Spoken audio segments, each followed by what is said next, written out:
So now for our keynote speaker, we will have Timothy Shands. He is a highly skilled and educator who has made it his lifespan to study Afro-American studies. And he does a lot of adult learning. I'm not going to read the whole bio for you because you have it here.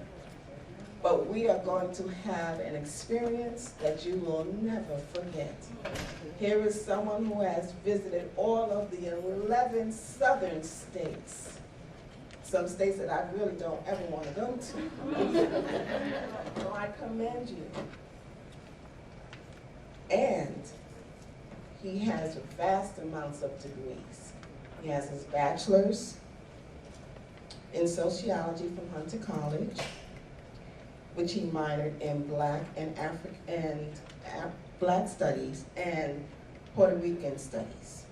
He is a graduate from the Colin Powell School for Civil and Global Leadership at City College of New York.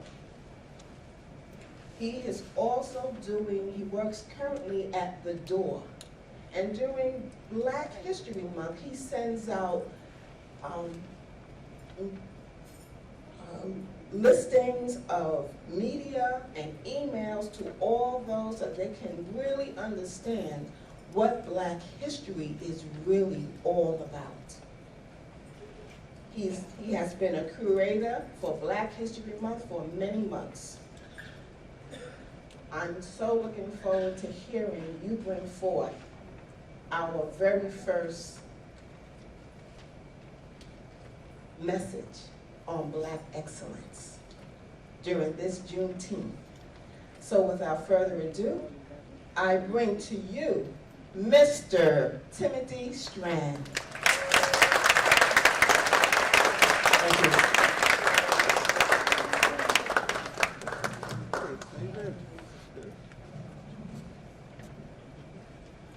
Good morning, ladies and gentlemen, and officers and members and guests of the African American Heritage Committee of the City of New York. Thank you all for being here, and I would like to extend a special thank you to Stephen Dickerson and Ms. Bernie Callender, who extended the invitation for me to address you this morning for what is a significantly important and prodigiously relevant occasion. And I want to thank, well, the commissioner left, but I'm going to thank him as well, and Ms. Powell for such a gracious introduction. It's an assignment and responsibility that I did not take lightly when I was invited to speak to you this morning. African American history in general, and Black culture in particular, is much too dynamic and nuanced to sufficiently discuss in such a small window of time. Ours has been a long journey in the Americas, from bondage to some semblance of equality under the law, the results of thousands of acts of individual and collective courage. However, I will do my best on this morning to capture much of the substance of our spirit and the crux of our lifeblood. Or as one of my favorite African-American scholars, W.E.B. Du Bois, termed, I will try to tap into the souls of Black folk. It is not lost on me the irony of carrying such a message and tackling such a historically charged and weighty subject as we sit and stand on Greenwich Street in the shadow of Wall Street, one of the major slave trading outposts in North America in the 18th century. It is also striking that we are a short walk away from the African burial ground, the largest and oldest known burial ground in North America for both free and enslaved Africans.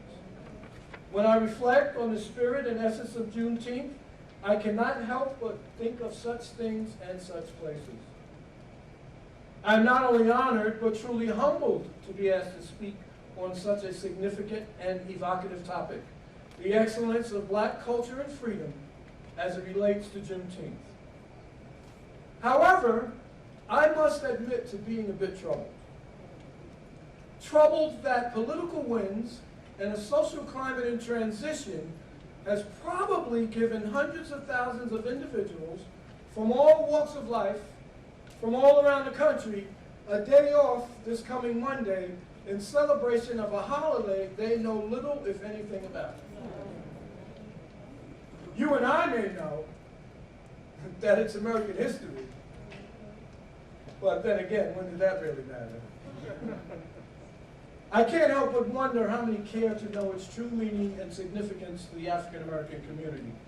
But let me be clear, I am privileged, humbled, and grateful to be here among an assemblage looking to me, at least for today, to give added meaning to this glorious holiday.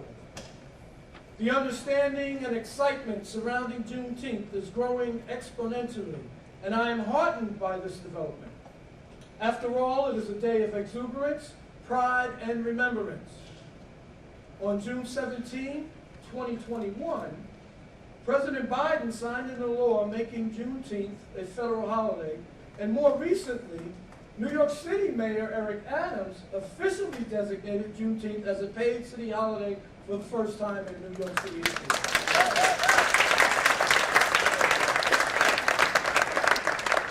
To quote Mr. Adams, Juneteenth is a time for reflection, assessment, and self-improvement.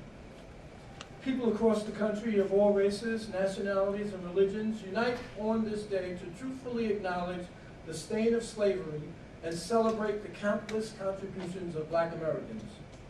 Holding a mirror to our nation's past atrocities is never easy, but it is necessary. Throughout the years, Juneteenth has also been known as Freedom Day, Emancipation Day, or even in some circles as the country's second Independence Day, all of which in some way capture the magnitude of the occasion. It is considered the longest-running African-American holiday of note. Juneteenth, which is short for June 19th, marks the day when federal troops arrived in Galveston, Texas, on that day in 1865 to take control of the state from Confederates and to ensure that all enslaved people in the state of Texas be freed. The now ex-slaves reacted first in shock and then in jubilation. However, it is important to note that many Black people in Texas still weren't free even after that day. Still, in a symbolic sense, Juneteenth honors the end of slavery in the United States. Remember that America's original sin of slavery did not officially end in the United States until the ratification of the 13th Amendment to the Constitution in December of 1865. After they were free, groups of formerly enslaved and their extended families would travel to Galveston annually in honor of Juneteenth. Celebrations soon spread to other towns, and in 1872, Black community leaders in Houston, Texas, purchased land specifically set aside and devoted to Juneteenth celebrations. That land became known as Emancipation Park, a name that it still bears until this day. The traditions of Juneteenth remain of particular importance to the Black citizens of Texas and other states throughout the South. And what a better way to acknowledge that day, June 19, 1865, than by celebrating and honoring the integrity, character, and endurance of enslaved Africans of Galveston, Texas, which was at one point in time the biggest slave port in the United States west of New Orleans, Louisiana. The slaves in Galveston and the rest of the state of Texas were freed by decree more than 2 years after President Abraham Lincoln penned and enacted the Emancipation Proclamation, granting freedom to approximately 3 million of our shackled and enslaved African ancestors throughout the South. 1865 marked 246 years since a group of enslaved Africans set foot in North America in 1619, when a Dutch ship brought them ashore at the British colony of Jamestown, Virginia. The fact that the 244 years from 1619 to 1863 was not enough for 250,000 of our brothers and sisters throughout the state of Texas is tragic indeed. Think 12 years a slave times 100. However, they answered the call for freedom and an affirmation of the human spirit, left Texas behind by the thousands after June 1865. Theirs is a spiritual presence that sustains us up until this day. A presence that embodies the excellence of black culture and freedom before and after their very own freedom from bondage. If we are principled and steadfast in seeking transformative change, the burdens of racism and sexism will be lessened, just as they were on that fateful day in June of 1865. In a bit of irony, 20 years later, in 1885, in Galveston, Texas, they went on to become the home of the first African-American public high school in Texas. And they also housed the state's first public library open to blacks.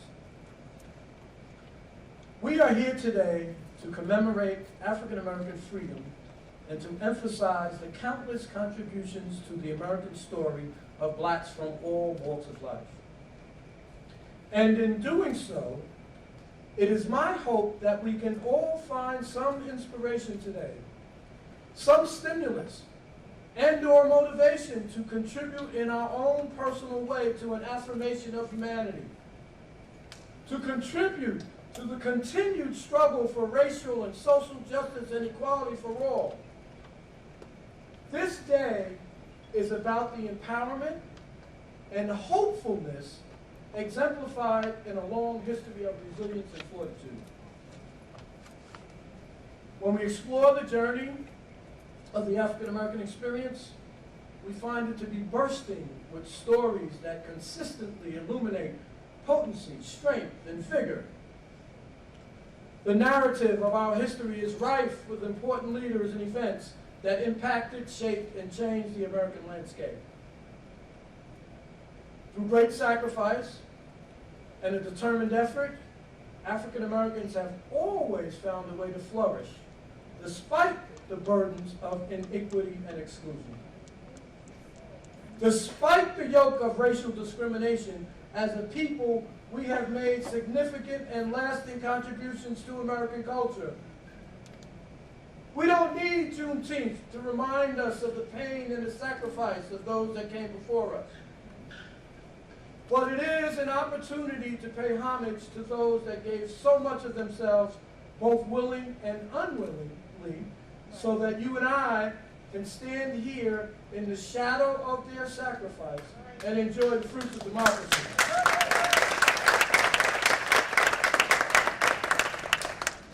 Juneteenth has never been a celebration of absolute victory, but rather a powerful symbol of progress and a celebration of life. A beacon of hope for African Americans living in a cruel and demanding world. However, we must not forget the turbulence, the fear, the despair, and the destruction in Tulsa, Oklahoma. Oh, yes. In Rosewood, Florida. Yes.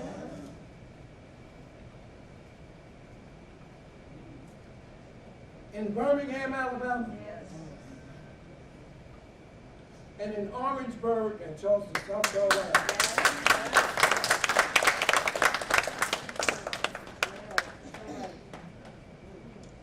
At a 2015 event in Selma, Alabama, commemorating the Civil Rights March over the Edmund Pettus Bridge in that city, then President Barack Obama stated, "We don't have to look back far to see that racism and bigotry and hate and intolerance are still all too alive in our world. However, just as the slaves of Galveston knew that emancipation is only the first step toward true freedom, our work remains undone." Although African Americans were at the fulcrum of the civil rights movement in the United States, which was about securing the rights alluded to in the Declaration of Independence in 1776 and promised to the citizens in the United States Constitution in 1789, rights and blessings of liberty that blacks and other people of color have long been denied. The Declaration of Unalienable Rights of Life, Liberty, and the Pursuit of Happiness did not apply to us for much of this country's history. We must continue to hold those in power responsible for ensuring that this nation is living up to its own creed, that all men are created equal. In that light, we take the opportunity today to celebrate the accomplishments and the achievements of a great people that have weathered the storm of discrimination and cultural exclusion. The opportunity to educate those denied and deprived of the knowledge of our triumphs. An opportunity to consider the magnificent sacrifices of a Harriet Tubman, an Ida B. Wells, and a Rosa Parks. To recall the efforts of Frederick Douglass, W.E.B. Du Bois, and Marcus Garvey, and to shed light on the labors of Adam Clayton Powell, Jr., Malcolm X, and Dr. Martin Luther King. Think of their timeless messages and unparalleled truths about the extraordinary struggle for justice and social change. We are here today not only to remember the struggle, but to embrace our accomplishments as a people, and to take this moment, yes, this moment today, to bask in the light of the magnitude of our perseverance and the enormity of our greatness. So I implore you, in honor of such profound sacrifice, to stand on the side of patience, tolerance, and charity. Patience and tolerance that embodied the lives of a Thurgood Marshall and Fannie Lou Hamer. None of us should be looking down on anyone unless we are extending a hand to lift them up. All right.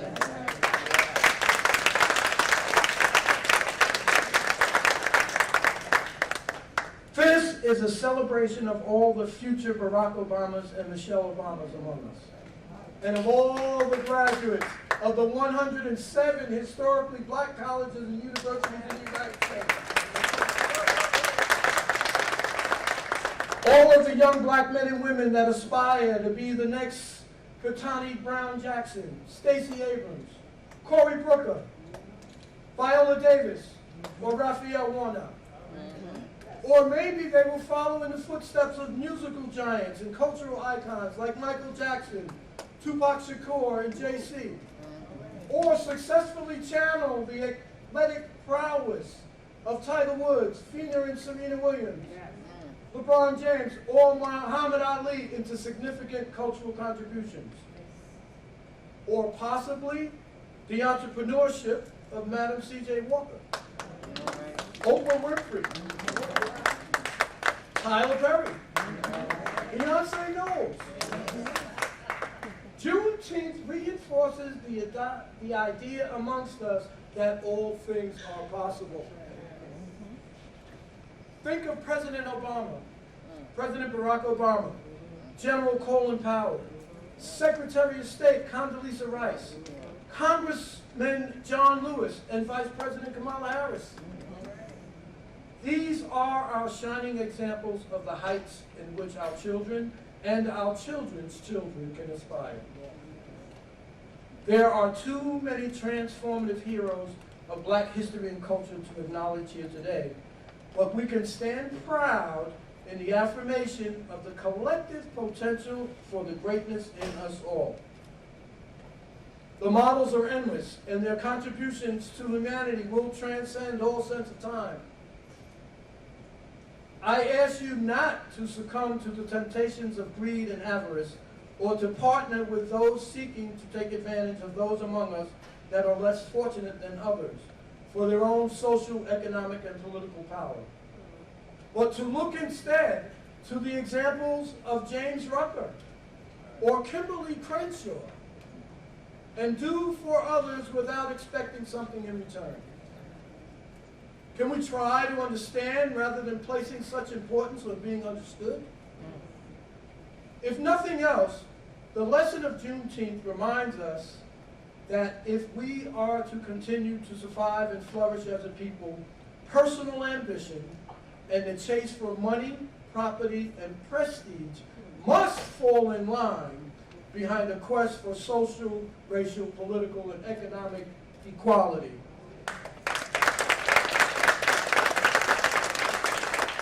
This is the spirit of Juneteenth.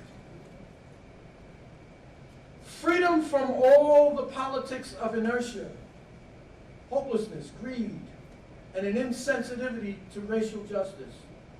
Juneteenth prompts us to realize that racial and social inequities do not have to be a permanent reality.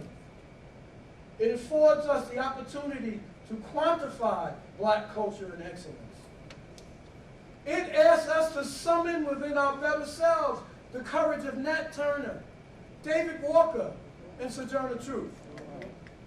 To channel the audacity of James Baldwin and Ta-Nehisi Coates, and the moral wherewithal of Maya Angelou, Desmond Tutu, and Nelson Mandela.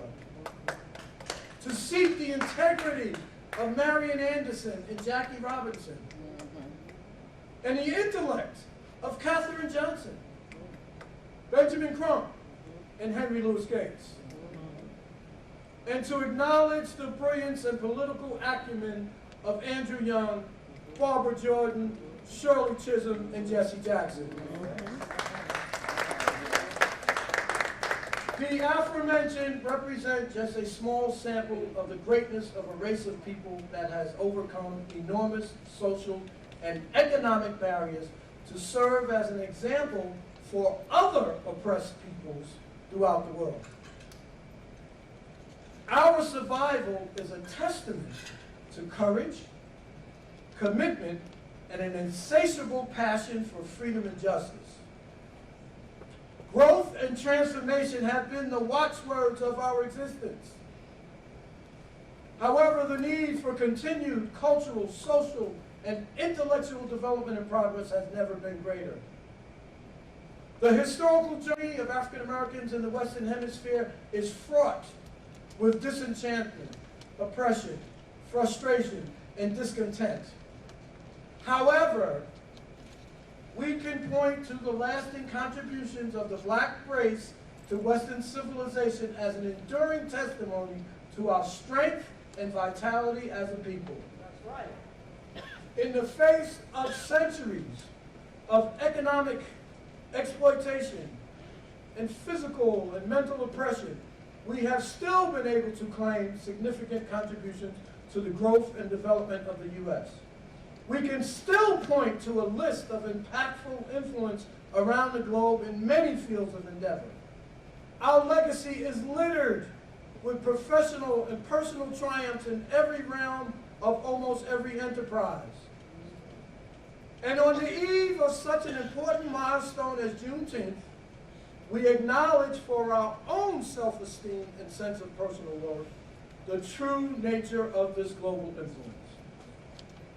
Out of necessity, resourcefulness, and redemptive efforts in the fight for social, political, and economic equality have become second nature to us.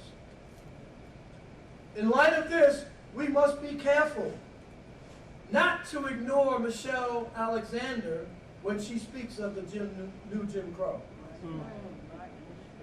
Nor should we turn away when Angela Davis articulates the existence of a school-to-prison pipeline. I encourage you not to turn a blind eye to Colin Kaepernick in his protests against continued social and racial discrimination in all facets of American life. This Juneteenth, we stand on the shoulders of giants that have made the ultimate sacrifice. Medgar Evers and James Meredith in Mississippi. Those 4 little girls in Birmingham, Alabama. Dr. Martin Luther King Jr. on a hotel balcony in Memphis, Tennessee. And Malcolm X right here uptown at the Audubon Ballroom.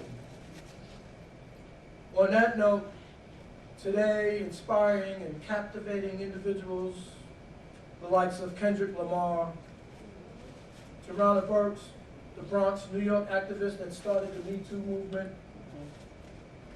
Patricia Cullors, Alicia Garza, and Opal Tometi, the founders of Black Lives Matter, remind us all of our collective moral responsibility to continue to fight for justice. They embody the fortitude, the integrity, the character, and the endurance necessary in pointing our nation and the world toward true racial and ethnic equality and transformative justice and healing. In the Black National Anthem, Lift Every Voice and Sing, the brilliant James Weldon Johnson implores us all to sing a song full of the faith that the dark past has taught us. To sing a song full of the hope that the present has brought us. Facing the rising sun of our new day begun, let us march on till victory is won. Thank you, ladies and gentlemen.